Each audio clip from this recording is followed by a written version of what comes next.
을 통해서 능력 탓이 아닌 믿음의 문제라는 제목으로 말씀을 함께 나누겠습니다. 어제 저녁 MBC PD 수첩에서 명성교회에 대한 이야기를 고발하는 그런 내용들을 보았습니다.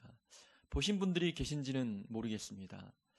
재정적인 비리 사건, 그리고 800억 원에 대한 그 비자금에 대한 이야기. 그래서 이 비자금과 관련하여서 한 재정 담당 장로님이 투신 자살했던 내용들까지. 그래서 이 비리를 덮기 위해서 아들 목사에게 담임 목사직을 세습한 것이 아니냐라는 그런 의문을 품고 방송하는 모습을 보았습니다. 그 모습을 보면서 더 놀라운 것은 김삼하 목사님을 우상화하는 작업이 교회 안에서 이루어지고 있다는 것입니다. 방송을 통해서 처음 저도 보았어요. 교회 한 공간을 전시관으로 꾸며놓고 김삼하 목사님의 태어났던 장소부터 해서 자라왔던 모든 배경들을 굉장히 4D 그런 시청각 자료로 딱 꾸며놓았어요. 그리고 김삼하 목사님의 출생부터 지금까지 모든 과정을 그 애니메이션으로 만들어서 어린이들에게 보여주고 있다는 겁니다. 또 간증하는 분들의 내용들 쭉 보면은 하나님 사랑합니다라고 하면서 김삼하 목사님 사랑합니다를 모든 성도들이 다 간증할 때마다 넣는 모습을 보는 거예요. PD 수첩의 PD가 다른 권위 있는 목사님들에게 그 현상을 보여주고 어떠냐인지 묻습니다. 그랬더니 우상화 작업하고 있는 과정으로 비춰진다고 많은 목사님들이 이야기하는 모습을 보았습니다. 그런 부분들까지 있을 줄은 몰랐는데 참으로 답답하고 또 전도의 문이 막힌 것은 아닐까라는 그런 걱정과 또 분노가 마음속에서 차올랐습니다. 제가 가장 싫어하는 것 중에 하나가 교회 강단을 정치인들에게 내어주는 일들입니다. 정치인들, 기독교인 정치인들을 강단에 세워서 간증하게 하고 또 교회에 전 대통령이 참석했다고 박수 쳐주고 하는 이런 일들. 교회 안에는 정치 색깔이 다양한 분들이 모인 곳이지 않습니까? 그래서 한쪽에 치중된 또 한쪽 정당에 치중된 사람이 와서 간증을 하거나 또 그분이 박수를 받게 되면은 상처 입는 분들이 분명히 있거든요.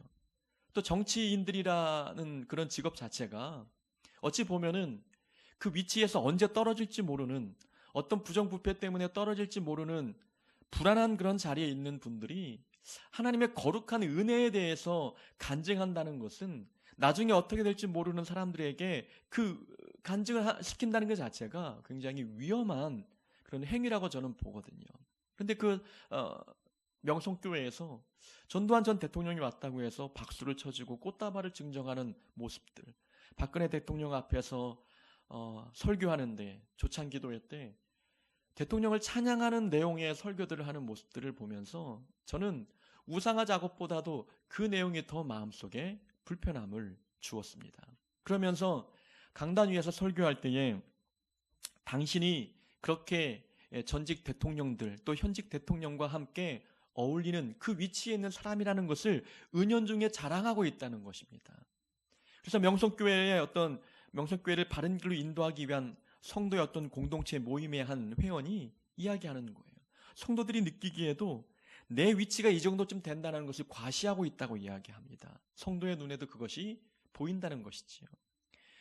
이 교회라는 곳, 또 하나님의 사랑은 높은 데서 낮은 데로 흐르는 것 아니겠습니까? 물도 높은 데서 낮은 데 흐르는 것처럼 하나님의 사랑도 낮은 곳으로 흘러가야 되는 거예요. 근데 많은 성도님들과 목회자가 높은 위치를 바라보면서 높은 사람과 또 위대한 사람들 또 존경받는 사람들과 어울리기를 즐거워한다면 우리 마음과 생각은 높은 데 가 있는 거예요. 그럼 낮은 데 있는 사람들이 눈에 보이지 않게 된다는 것입니다. 그래서 교회 같은 곳도 들여다보면은 굉장히 상위층에 있는 사람들이 모이는 교회에는 가난한 자들이 별로 없어요. 또 가난한 자들이 모인 교회에 가보면은 그렇게 화려한 옷을 입거나 또 부유층에 속해 있는 사람들이 잘 찾지 않습니다. 이런 모습을 보면은 끼리끼리 모이고자 하는 인간의 습성이 모든 사람들에게 다 있다는 것이지요. 김삼환 목사님을 바라보면서 우려되는 부분들은 높은 위치에 있는 자들과 어울리는 것을 즐거워하고 기뻐하며 그것을 자랑하고 있다는 것은 그의 시선이 낮은 사람들에게 가 있지 않다는 우려의 모습을 보기 때문에 마음에 걱정이 되는 것입니다. 교회는 가장 낮은 자들과 함께 해야 되는 곳입니다. 높은 자들과 어울리다 보면은 사단이 그 모습을 그냥 두지 않는 것이지요. 낮은 자들과 어울리는 것을 굉장히 꺼려하게 되는 그런 마음들을 갖게 되는 그런 위험 속에 빠질 수가 있게 되는 것입니다. 예수님께서는 하늘 보좌를 버리시고 이 땅에 임하셨어요. 하늘 보좌보다 높은 위치에 있는 것이 아무것도 없잖아요. 이 땅의 권력과 이 땅의 어떤 직분과 직책이 아무리 높다 한들 하늘 보좌 높지 않지 않습니까? 예수님은 하나님이셨고 하늘 보좌를 버리시고 우리를 위해서 이 땅에 내려오셨어요. 그것도 마구간에 태어나셨다는 것, 그리고 죄인이 짊어지고 가야 할 십자가 위에서 죽었다는 것은 인간이 경험하기 가장 낮은 곳을 경험하셨다는 겁니다. 주님의 관심은 낮은 곳에 있었고 낮은 자리에 있었습니다. 그리고 낮은 사람들, 세상 사람들이 하찮게 보는 그런 사람들에게 주님은 더 많은 관심이 있었던 것이지요. 하늘 보좌에 대한 관심이 아닌 낮은 자에게 관심이 있었던 주님의 모습을 우리는 기억한다면 주님의 성품을 닮아가고 주님 가신 십자가의 길을 걸어가는 우리의 삶의 내용, 그것은 우리의 모든 관심도 낮은 자리에 있어야 되는 겁니다. 우리의 모든 사랑의 대상도 낮은 자리에 있는 자들이 우리 사랑의 대상이 되어야 하는 것입니다. 우리가 지난주 수요일에 주님께서 변화산에 오르셔서 그 변화산에서 영광 중에 모세와 엘리야 선지자를 만나셨습니다. 그리고 산 위에서 내려오셨어요. 이 엘리야와 모세는 구약을 대표하는 대표성을 띤 인물이라고 말씀을 드렸습니다. 그래서 유대인들에게 굉장히 존경받고 굉장히 높임을 받는 존재들이 이 모세하고 엘리야였습니다. 예수님이 그분들과 만났다는 것은 그분과 동등한 위치나 그 위에 계신 분임을 보여주고 있는 하나의 장면입니다. 산 위에서 내려왔습니다. 많은 사람들이 몰려들었습니다. 예수님은 유대인들이 볼 때에 덕망 받는 사람과 함께 산 위에서 머물다가 내려왔던 이 모습을 볼 때에 우월감에 빠지지 않았습니다. 사람들이 모이는 모습을 바라보면서 교만해지지 않았습니다. 자신의 인기에 도취가 되어서 낮은 사람에게 관심을 두지 않는 그런 분이 아니었다는 것입니다. 내가 이 정도 되는 사람이야. 내가 이런 분과 어울리는 사람이야. 내 목회, 내 어떤 선교 사역들, 많은 사람들이 모여드는 모습만 보더라도 성공가도를 달고 있는 모습처럼 보이지 않습니까? 그러나 주님은 그런 것에 아무런 관심이 없었습니다. 우월감, 자만심, 어떤 인기에 대한 도취, 이런 모든 감정에 유혹되거나 현혹되지 않았다는 것이지요. 주님께서 산 위에 내려오실 때에 귀신 들린 외아들을 두고 있는 한 아버지를 만나게 됩니다. 무리 중에 한 사람이 소리질러 이르되 선생님 청컨대 내 아들을 돌보아 주옵소서. 내 외아들이 귀신 들렸나이다. 이 사람이 누구인지 이름조차 성경은 밝히고 있지 않습니다. 그만큼 낮은 자라는 것입니다. 그 이름조차 알 수 없는 하찮게 보이는 사람이지만 주님은 따르는 수많은 사람들 중에서 그 사람에게 집중하시고 그 영혼을 만나셨다는 겁니다. 그 사람의 문제를 해결해 주기 위해서 그와의 만남의 시간을 갖고 있는 모습을 보여주는 것입니다.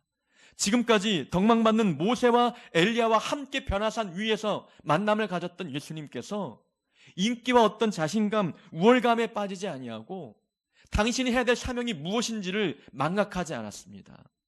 낮은 자리에 있는 자, 낮은 위치에 있는 사람에게 관심을 두고 그에게 사랑을 베풀어 주시는 놀라운 모습을 우리에게 보여주고 있습니다. 우리가 세상에서 성공하는 것 중요합니다. 또 필요하다면 해야 되는 것이지요. 부유해지는 것도 중요합니다. 높은 직분을 얻는 것, 하나님의 은혜로 높은 고위 관리에 올라가는 것도 매우 중요합니다. 그러나 그 자리에 올라간다 한들 우리의 관심과 우리의 마음은 낮은 사람들에게 있어야 되는 것입니다. 우리의 사랑을 받아야 할 대상, 우리의 관심을 누려야 될 그 대상은 낮은 자리에 있는 하찮게 보이는 사람들이 되어야 되는 것을 우리에게 보여주고 있는 것입니다. 기독교의 가치는 사랑입니다. 말씀드린 대로 그 사랑은 낮은 대로 흘러가야 되는 것이 옳습니다. 우리의 관심도 낮은 자리에 있는 자들에게 그 사랑이 흘러가도록, 우리의 사랑을 그렇게 흘려보낼 수 있는 우리 하나님의 자녀가 되어야 될 줄로 믿습니다. 귀신 들린 외아들을 두고 있던 아버지가 예수님께 찾아와서 말씀합니다. 내가 당신의 제자들에게 내 아들의 귀신을 쫓아달라고 내가 부탁했는데 그들은 능히 못하더이다. 그들에게는 그런 능력이 없었습니다. 그래서 내가 당신 예수님께 아들을 데리고 왔습니다. 라고 이야기합니다. 처음에 귀신 들린 외아들을 두고 있던 이 아버지는 제자들을 먼저 찾아왔어요. 제자들을 찾아왔던 이유가 무엇입니까? 제자들은 예수님의 제자이기 때문에 이 정도의 문제는 해결해 줄 줄로 기대했습니다. 우리가 8장에 보면은 9장 첫 단락에 보면은 예수님께서 12제자들을 그들에게 능력을 부어주시고 전도 여행을 보내는 모습이 나오잖아요.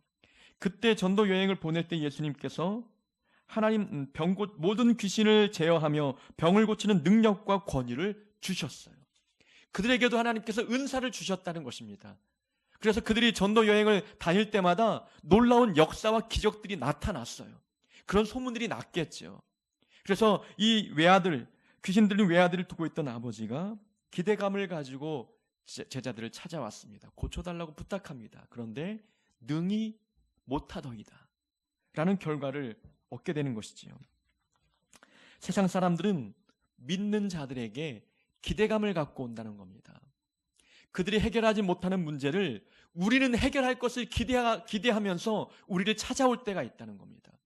본인들은 어디로 가야 하는지, 인생의 갈림길에서 어떤 길을 선택해야 되는지 모를 때에 그래도 교회 다니는 자들, 하나님의 자녀, 예수 믿는 자들은 다르겠지, 그들은 알겠지 라는 기대감을 갖고 우리를 찾아올 때가 있다는 것입니다. 삶의 문제 때문에 고민하고 아파하고 상처 때문에 힘들어하는 그런 모습들, 물질의 문제와 건강의 문제와 가정의 문제 때문에 어떻게 이 문제를 해결할지 모르는 그런 자들이 그래도 교회 다니는 사람은 다르겠지, 기대감을 갖고 우리에게 찾아올 때가 있다는 것입니다. 우리는 그들의 기대를 채워줄 수 있는 능력이 있느냐라는 거예요. 우리에게는 답이 있느냐라는 것입니다. 그들이 고민하고 아파하고 슬퍼하는 문제를 해결할 수 있는 답이 우리에게는 있습니까? 여러분들에게는 있습니까? 어떻게 하면 행복해지는지, 어떻게 하면 기쁨을 갖고 살게 되는지, 어떻게 하면 감사가 넘치는 삶을 살게 되는지, 작은 문제 앞에서도 넘어지고 상처받고 힘들어하는 내 삶을 좀 바꾸기 위해서 지혜의 말을 구하기 위해서 우리에게 찾아올 때에 우리는 그들이 원하는 답들을 해줄 수 있는지 우리 스스로에게 자문해 볼 필요가 있습니다. 우리에게 다가왔는데 우리도 여전히 그들이 아파하는 문제 때문에 아파하고 그들이 이겨내지 못한 삶의 문제 때문에 우리도 고통당하며 우리도 이기지 못해서 전전긍긍하는 삶의 모습을 보여주고 있다면 이 아버지가 예수님께 말씀했던 것처럼 그들이 능히 못하더이다. 하나님 자녀라고 했는데, 예수 믿는 그리스도인이라고 했는데 그들도 능히 못하더이다. 그들도 능히 삶의 문제를 해결하지 못하더이다. 그들도 삶의 모든 슬픔의 문제들을 이겨내지 못하더이다라는 평가를 내리지 않겠습니까? 믿는 자들이 오히려 세상 사람들보다 더 세상적인 문제로 인하여 고민하고 걱정한다면 우리는 세상에 영향을 주는 자들이 아니에요.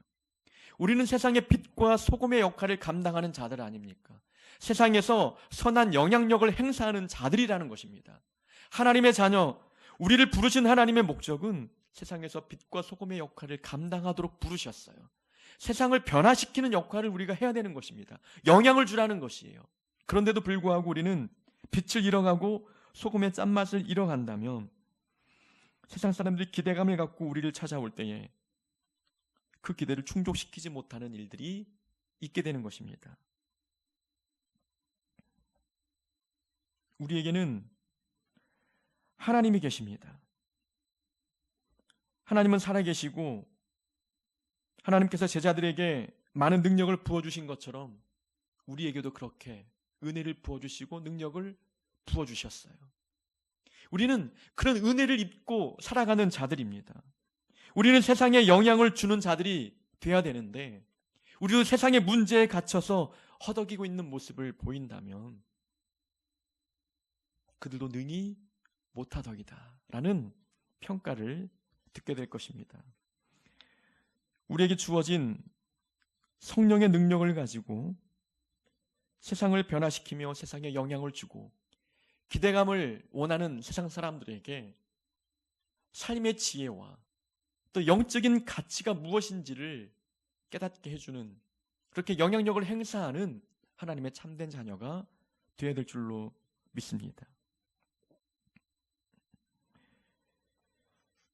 이 귀신 들린 외아들의 아버지는 제자들에게 내쫓아 주기를 구하였으나 그들이 능히 못하더이다 라고 말합니다.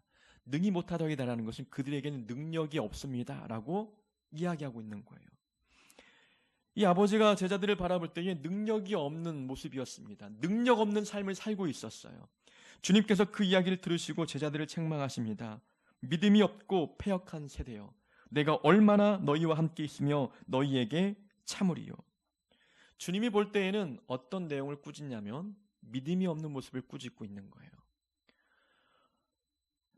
귀신 들린 아들을 고치기 위해서 찾아왔던 아버지 눈에는 이 제자들은 능력이 없는 모습이었지만 예수님이 볼 때에는 능력의 문제가 아닌 믿음의 문제였어요. 이건 믿음이 없다는 것입니다. 능력 탓이 아니라 믿음이 문제라는 거예요. 많은 사람들은 문제 해결을 하지 못할 때에 내가 은사가 부족하고 능력이 부족하기 때문에 그렇다고 생각을 해요. 그런데 능력, 우리가 이 삶을 살아갈 때 내 능력으로 사는 게 아니지 않습니까?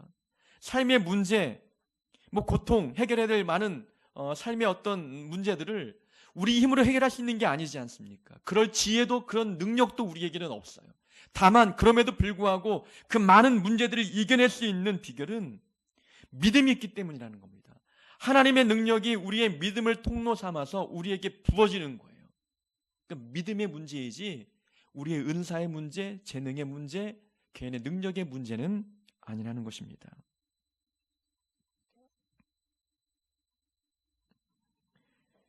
예수님은 제자들의 믿음의 문제를 꾸짖으시고 믿음 없음을 책망하셨습니다.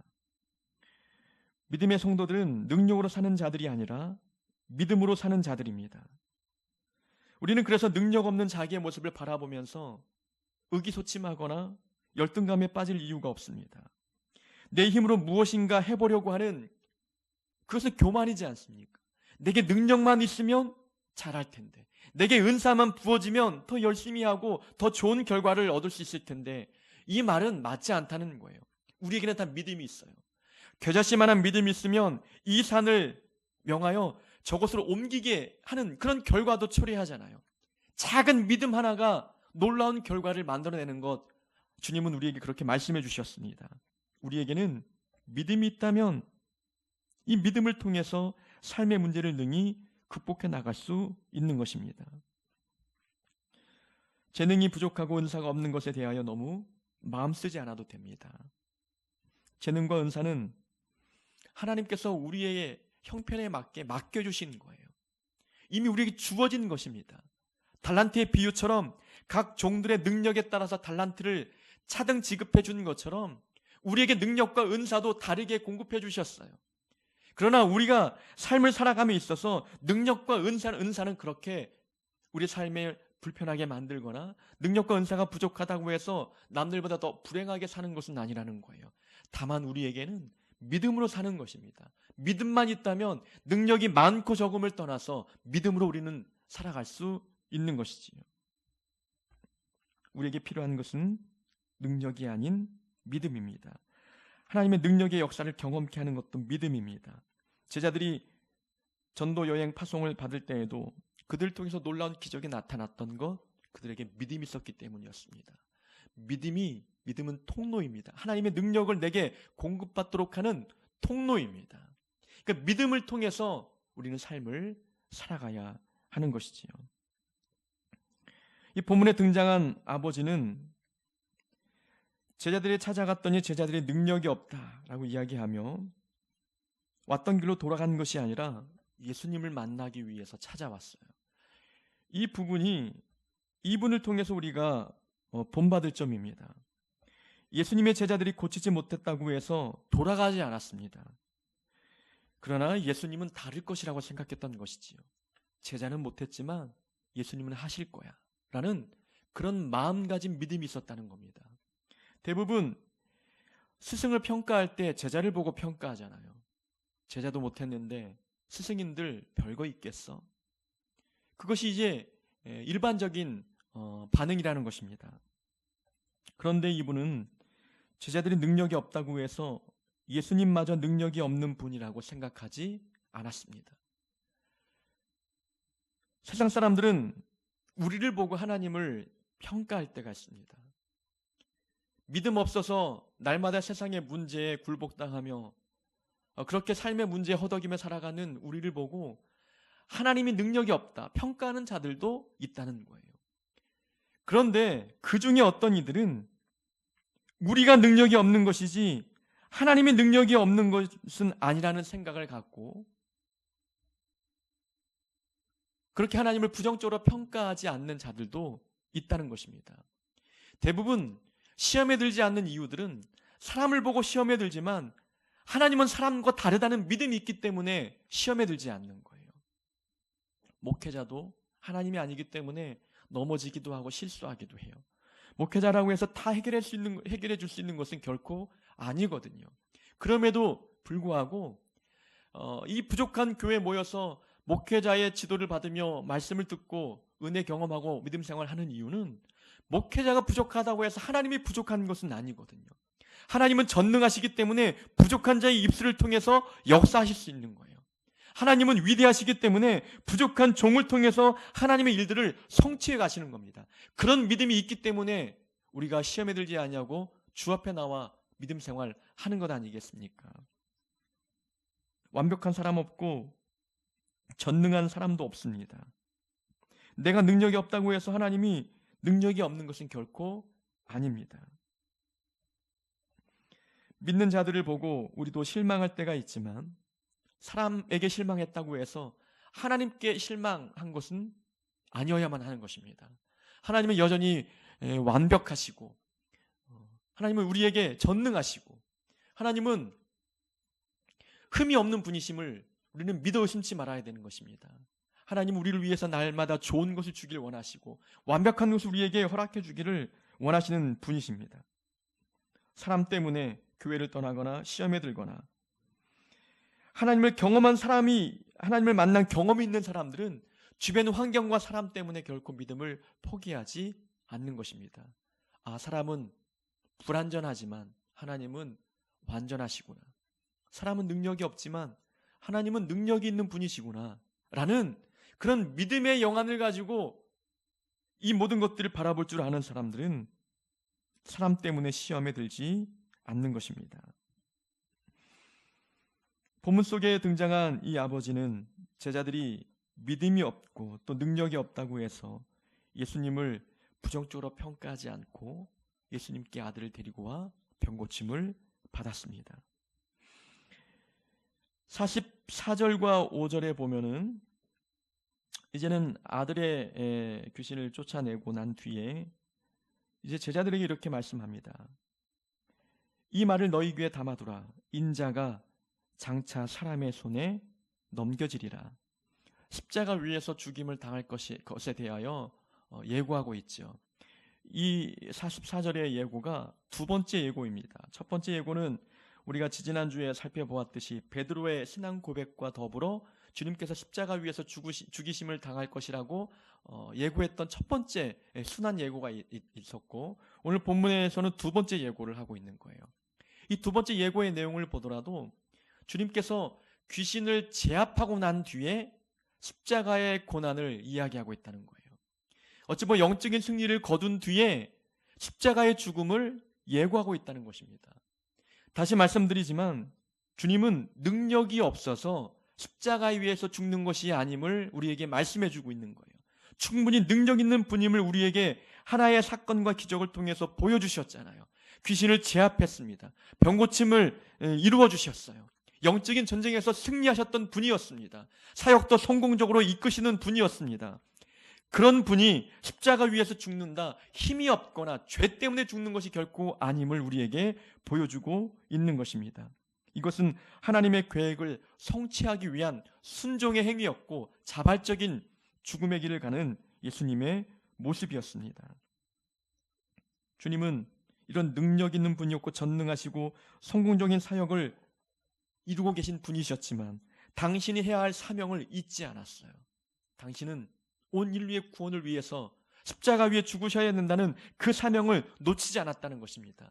그 처음 목적을 갖고 이 땅에 오셨기 때문에 많은 사람들로부터 인기를 얻는다 할지라도, 그래서 수많은 기적과 이적이 나타나서 사람들에게 칭송을 받는다 할지라도 그 처음 마음이 달라지지 않았습니다.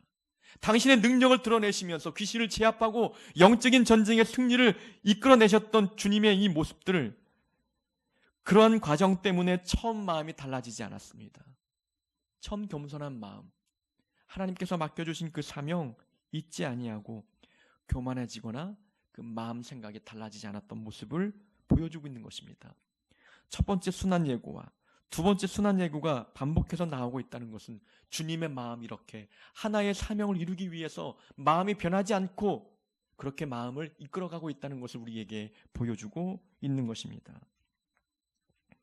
우리가 주님을 믿고 신앙생활을 하고 있는데 주님을 따르는 우리의 초심, 첫 번째 마음가짐, 변하지 말아야 되는 거예요. 주님을 처음 만나고 결단하고 하나님과 약속했던 그 약속의 내용들, 그때에는 내가 힘들고 어렵고 간절했기 때문에 하나님의 기도 응답을 끌어내기 위해서 그렇게 결단하고 약속하고 헌신하기로 작정했는데 이제는 상황이 달라지고 무엇인가 삶의 형편이 좋아지고 내가 성공가도를 달리고 있다고 해서 그 처음의 약속과 그 마음이 달라져서는 안 되는 것입니다. 저는 명성교회의 그 피드수첩의 내용을 보면서 당신이 개척한 교회였기 때문에 그렇게 처음에는 그런 마음이 아니었을 거라는 생각이 들어요. 처음 개척했을 때에는 성공을 보장받은 것이 아니기 때문에 겸손했을 거 아니겠습니까? 그때는 가난했기 때문에 늘 기도하면서 작은 것 하나에 감사하고 낮은 자리에 있는 자들에게 더 많은 관심을 쏟아 부었겠지 않느냐라는 거예요. 10만 명이 넘는 등록교인들, 1년 예산이 수백억 원에 달하는 이 교회 재정들을 보면서 마음이 바뀌지 않았는가라는 생각이 드는 거예요. 처음 마음이 달라지지 않았을까. 그러한 정황들이 보이기 때문에 우려하는 생각이 드는 거예요. 저도 처음 마음을 갖고 개척을 시작했습니다. 그 TV를 보면서 이 처음 마음이 나중에 가서도 달라져서는 안 되겠구나라는 생각을 다시 한번 하게 되었습니다. 내게 맡겨주신 사명이 무엇인지, 하나님 나를 통해서 무엇을 이루고자 하시는지 내 마음에 품었던 비전과 그 계획들을 상황과 환경이 달라진다고 해서 변하지 말아야 되겠구나라는 다짐을 하게 되는 것입니다. 우리도 마찬가지입니다. 상황이 과거보다 좋아졌어도 그 마음이 해이해지지 말아야 되는 것입니다. 상황이 과거보다 더 월등히 좋아졌다고 해서 하나님께 약속했던 그 약속을 번복하지 말아야 되는 것입니다. 처음 마음으로 끝까지 주님 나라가는 그 날까지 그 약속을 지켜내는 자들이 되어야 될 줄로 믿습니다. 우리에게 하나님께서 은혜 주시고 능력 주셨습니다. 그 능력과 은혜를 이웃들에게, 낮은 자리에 있는 자들에게 전해주면서 하나님께 칭찬 듣고 또 하늘의 상급을 받는 우리 모두가 되기를 주의 이름으로 축원합니다.